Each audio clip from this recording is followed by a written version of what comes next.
Hey guys, so day 10 of the SMMA sprint, and I want to talk to you guys about what had happened today, which is a sales call that we had, and the objection that we got was I need to speak with my wife. And as you guys all know, it is pretty much a complete smokescreen for those men that say they need to speak to their wife before making a decision about a company they own with their own money. It is a tough situation to be in. And so when the prospect on this call said, I need to speak with my wife, I said, no, you don't. And he goes, what do you mean? And I said, dude, how long have you been in sales for? And he goes, a little bit more than 20 years. I'm like, the objection that you're giving me right now is you need to speak with your wife. Who owns the company again? Me. And why would your wife not say to do this? Why wouldn't she say yes? Well, I mean, she would. I just want to, run a bus. Guys, I just cannot take this. I need to speak about. Honestly, I don't even want to work with these roofers who say I need to speak with my wife about it. So, a simple way to go about objection handling most objections is just saying no, you don't. And it's not even confrontational too, because or high pressure. It's just being direct.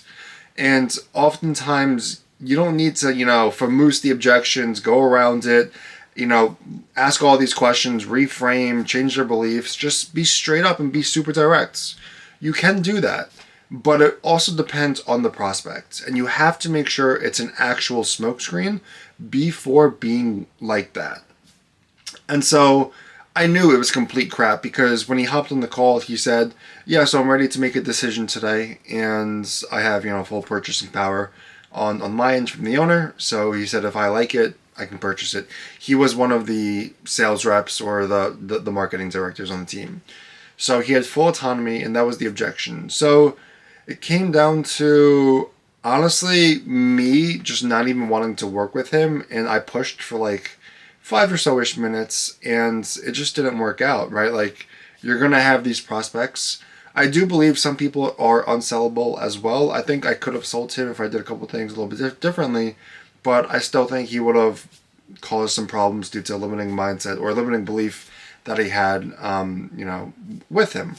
And another thing as well is a really important question that is a feeling type question, and that's, if a prospect says they haven't done anything in the past when it comes to marketing, or if they haven't done anything in the past when it comes to getting more qualified leads, no paid ads, no paid SEO, no paid Google, but they're on a call with you right now, you could just simply ask this one question, and that's, so Tim, what's caused you to feel like there's a different way in doing things now, given that you haven't done paid marketing in the past 2 years?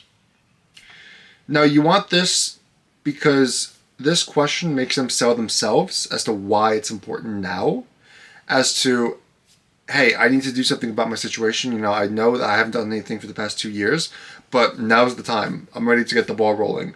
And I'll post on my Instagram the clip of me asking the prospect this question on this call earlier. But guys, I need to think about it, or I need to speak with my wife, or I need to check my finances. It's all smoke screens for the most part. You could just cut through all the noise and all the loops and all the reframes, and you could just ask or say, no, you don't. Like, dude, how long have you been in sales for? You're seriously giving me an objection. Money aside, do you believe in the value and the program itself? No. Do you actually believe that you can come into our program and succeed? Do you believe that you can close these qualified appointments that we put you in front of? So if we could hold our end of the bargain and you could hold your end of the bargain, what's stopping us from moving forward today? Just cut through all the noise, guys. I get into, or I'm sure you guys experience this, but you get into a very primitive state when you take 10 sales calls back to back to back.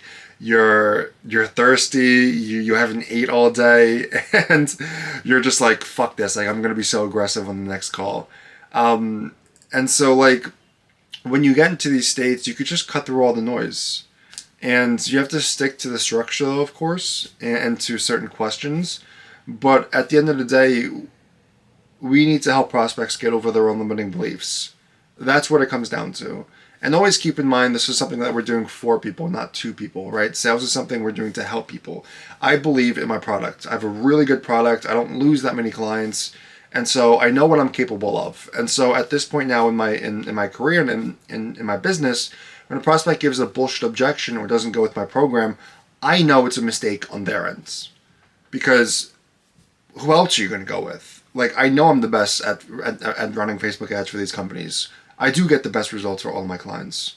So I know it's complete bullshit. I believe in what I do. And so there's also another saying in business, which is nobody sells like the founder. And so, that's why I'm not going to be delegating this probably for another 4 to 6 weeks until I find the closer, which is another bottleneck that I have to solve eventually.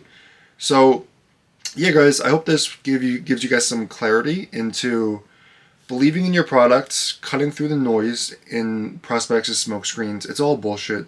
Just be direct. It's okay. Or here's what's even better. You can actually ask permission. Ask permission to be aggressive. I should actually do that moving forward, and you guys should do that as well. So instead of saying no you don't immediately to the prospect after they give you the smoke screen, say, Tim, you might not like me for this, but can I disagree with you here and can I put some pressure on you? Or something along those lines. And then once they say yes, then there's nothing holding you back. So another really heavy sales tactic video for day 10, and I'll see you guys for day 11. Let me know if you guys have any questions in the comments. Again, I got tons of questions about like sales processes, my discovery, how long it takes, and subscribe. We want to hit 1K subs, so let's get there as quick as possible. So I'll see you guys for day 11.